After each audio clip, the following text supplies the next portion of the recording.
is missing after a night out at the other bar. It's time to start, Karen. Welcome to Talking News. I do it just to make sure that we can get their face out there as many times as we can. Kelsey Bear's body was never found. The community is still working together to try to locate Sarah Galloway. Good job, Tree. The parent of the missing daughter was sleeping in his car. We just trying to get that information out. Hello guys, welcome to Talking News, Chasing a Murder. Please subscribe and like, hit that notification bell if you want notifications. Hope you guys are having an awesome day. And today I wanted to cover the Jones story. So if you're not familiar with the Jones family, well, this is probably the video for you. Usually I say refer to my older videos, but those are my very newer videos, which aren't always perfectly accurate. When a new story comes out, it's nearly impossible to have it perfectly accurate. But this video should definitely at least be very close. So, Casey and her 4 children went missing approximately about a month ago. But they were not reported missing until just last week. Cassie is 32 years old and her children range from 1 to 10. So you have Preston, Cameron, Marcelli, and Ayanna. The 2 girls belong to Michael Jones, which is accused of killing his family, and he is 38 years old. Supposedly he was in the Navy for a bit, but we're hearing several stories on that, so I'm not positive right now on that one. And also, you know, he worked at a veterinarian clinic. That's how he met Casei Jones. In fact, Casei Jones, Michael, and his wife at that time were all working at the same veterinarian clinic. And then Michael began to lie to his employer, saying that his mother had died. She was an alcoholic. She died in the ditch. She had froze to death. The employer actually ended up talking to his mother to find out that no, she was not dead, that he was lying to her. And of course, Casey and Michael ended up getting married not too long after that. In fact, according to Casei Jones' sister, Miss Gilbert, says the couple married on Halloween in 2017. She also made it clear that Cameron 10 and Preston 5 were from Casey's previous marriage, and that Marcelli and Ayanna were Michael Jones' children. So he definitely didn't play any favoritisms in this crime. So how did the family finally realize that Cassie and her children were not okay? So her sister said her birthday passed 10 days, well, at this time, 10 days ago, without a word from her sister. Then she didn't post anything on her own son's birthday. She quoted, "I don't care, hurricane or not, she would have posted something. She lived and breathed those babies. She would have never let that happen. That's when I knew for sure something was wrong," end quote. So on Saturday the 14th of September, Casey's family reported her missing. On Sunday, the most unexpected thing happened, and that was Michael Jones crashed his van in Georgia. Witnesses that were picking berries in the area said they heard a crash. They ran towards the sound where they found Michael Jones' van in a ditch. One witness told a news group that when he got to the site, he smelled this horrible odor coming from the vehicle. And when another guy approached the scene, he said that guy said it smelled like a dead body. The witness said that they actually tried to check on Jones, but Jones was acting kind of strange. He wouldn't let him near the vehicle. And according to another source, he just kind of led him away from the vehicle.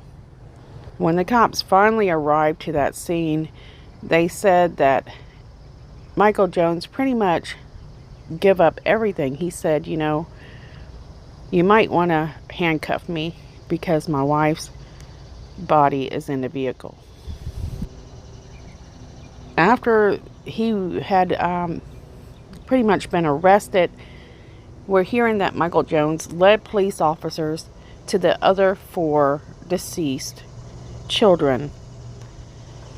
In fact, they are saying they found the children in the woods off of US 301 in Charlton County.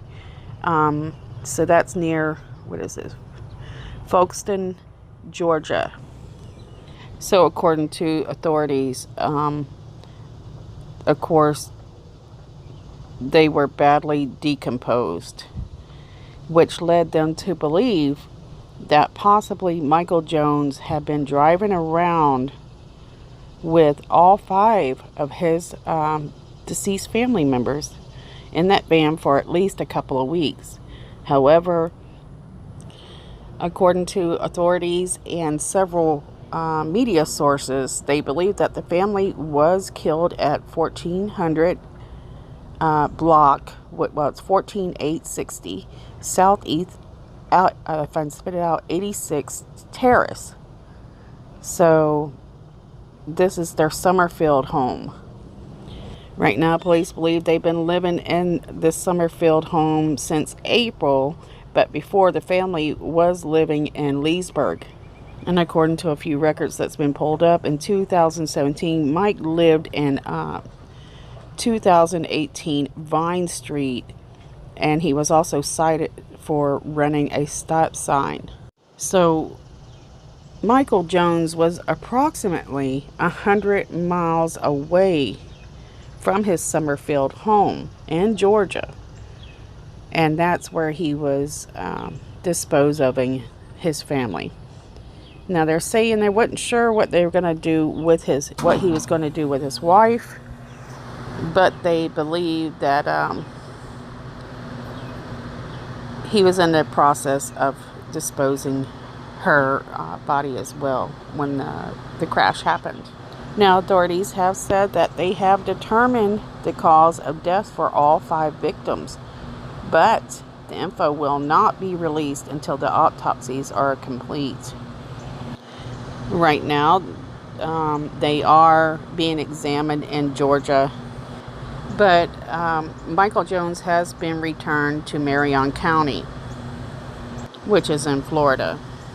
Now, I wanted to be sure that I did mention that the mother was found in Brantley County, Georgia, so it was at Hickory 16A exit.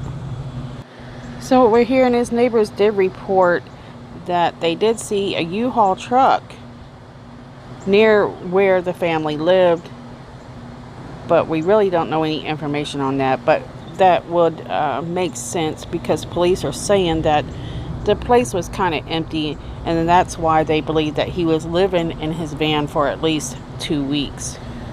And a lot of people are having a lot of issues understanding that because, that, can you imagine being in something like that for that long with the bodies doing what they would do naturally? It's not going to be pleasant. But what we're hearing is, when he did get out of the van, when he crashed it in Georgia, there were beer cans falling out of the passenger side. So what are people talking about with the story? Right now, there's a few rumors going around that to the motive, because right now police do not have a motive at all. He is not speaking, according to a friend of the family. He is not sharing a motive at all. Of course, I can't say no more than that, but it's just weird how he would take police, tell them, say, look, I have a body in the van right now. I'll take you to where I put the kids, but I will not tell you the motive. Right now, what we're hearing is he is on suicide watch. This is a recommendation by the psychiatrist that looked him over while he was in Marion. And Michael Jones did appear in court for the first time, where the judge asked him if he wanted an attorney, and he said yes. Right now, Michael Jones only has a few charges, and one of those being a second-degree murder for the wife.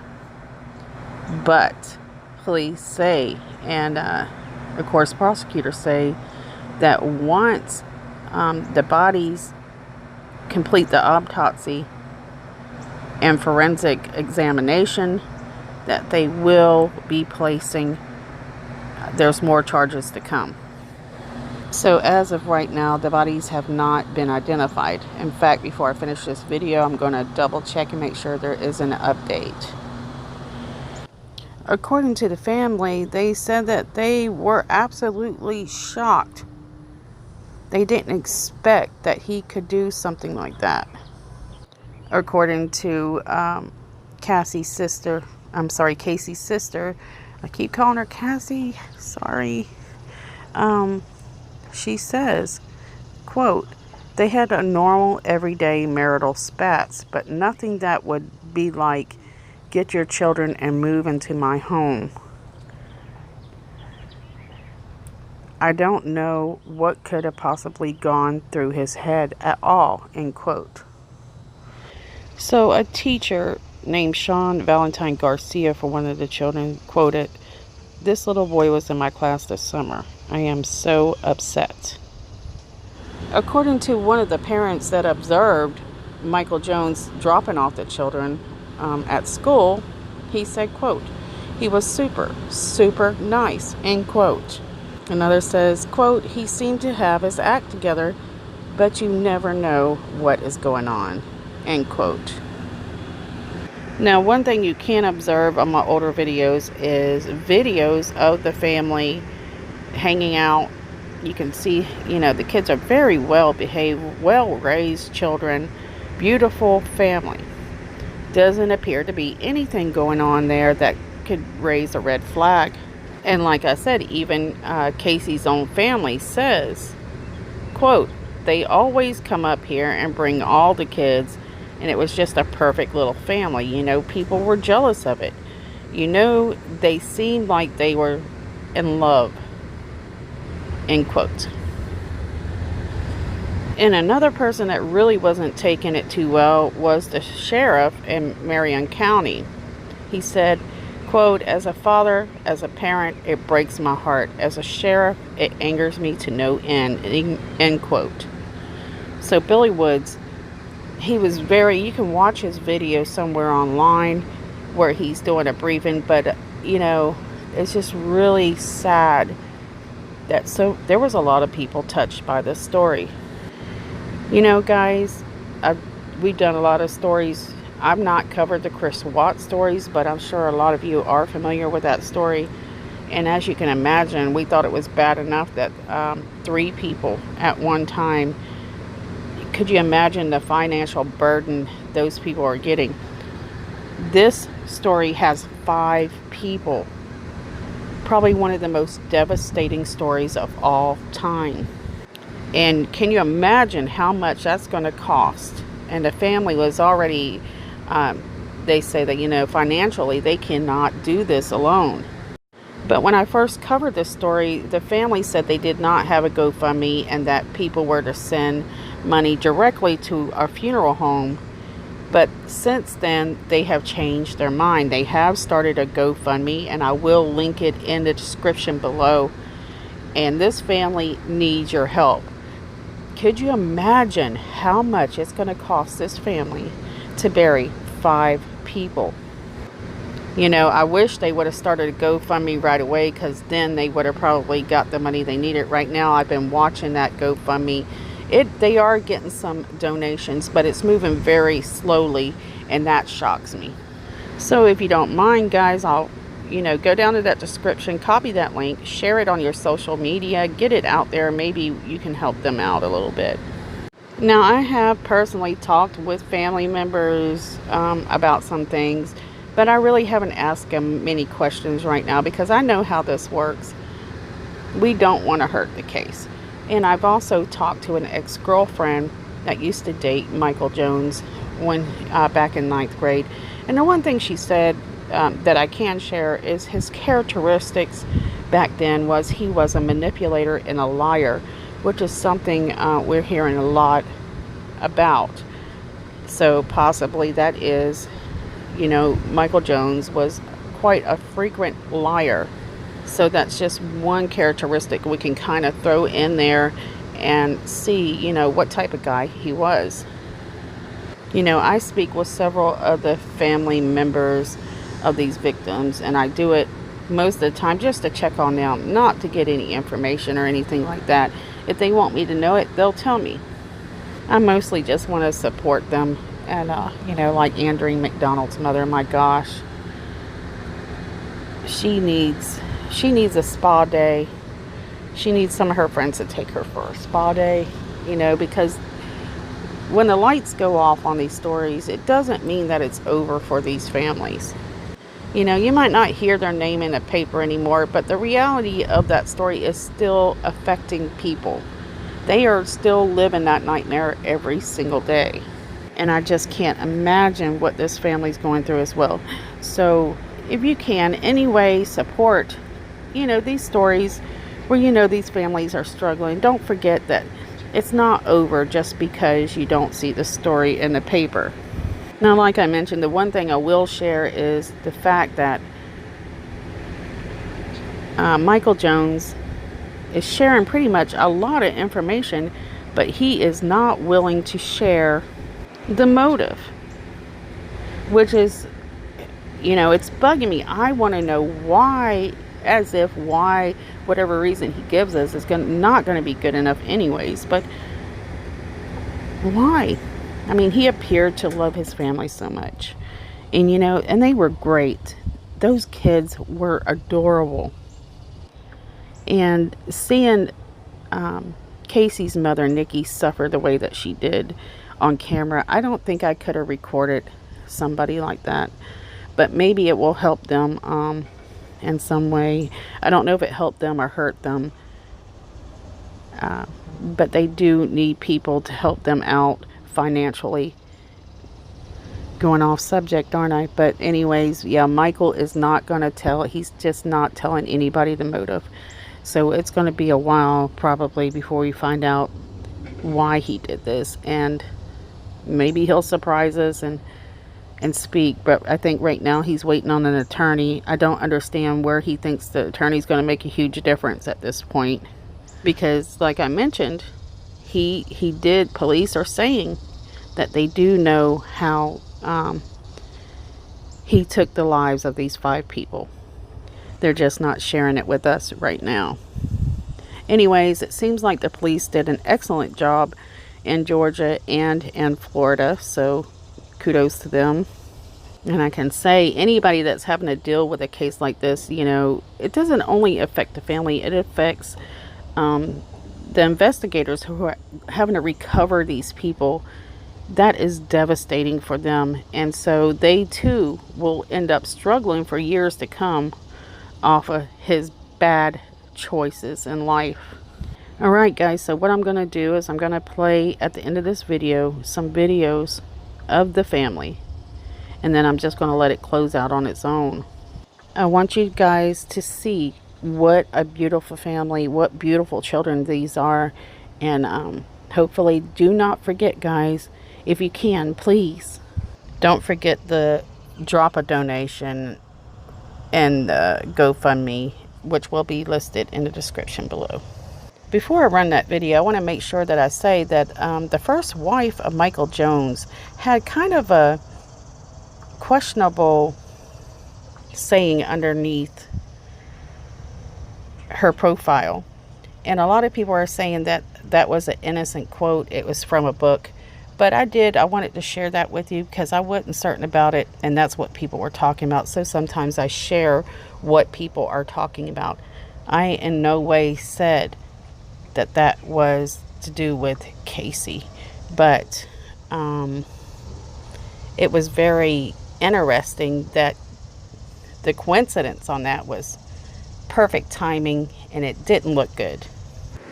Okay, what I'm going to do is run the video of this family right now. I want you guys to see them and see they were such a beautiful, cute family. Very well behaved, well-mannered children. It's a big loss. All right, guys, here I go. Roll tape. Possibly be. I put people in the toilet. Yeah, people in the toilet. I take my sister's Casei. And And I use it myself. I gave you a joke. I put gum in my brother's hair. I'm coming with my head. And ask me if I care. Okay, I'm not kidding. You don't care. How bad can I be? How bad can I possibly be? That's all I got. You're cute. Why are you so cute?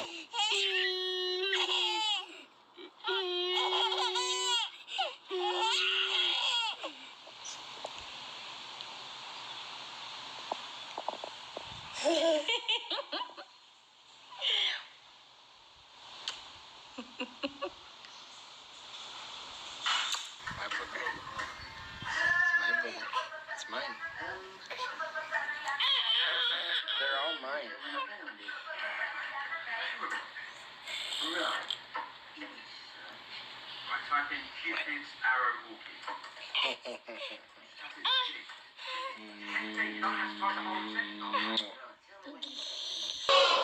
A lot of people want to hold you and look at you and say how cute you are. You got enough room in there, huh? You sure? I think Daddy's there you are. I think Daddy's done poking at you for a while. I don't think Mama's gonna let me have at her anymore. Just saying. I'm very comfortable. She's like kicking your temple. She's beating the heck out of me. Sergeant, what do you got? Daddy, did you let me something? Yes, baby. Yes, Preston. Yeah, there's enough in here for everybody. Oh, Is this Preston? yeah. What are you doing? I know. I told Mommy. Wait, I thought you were talking to me. Yeah. I'm not Mommy. Who am I? It's you, Dad. Oh.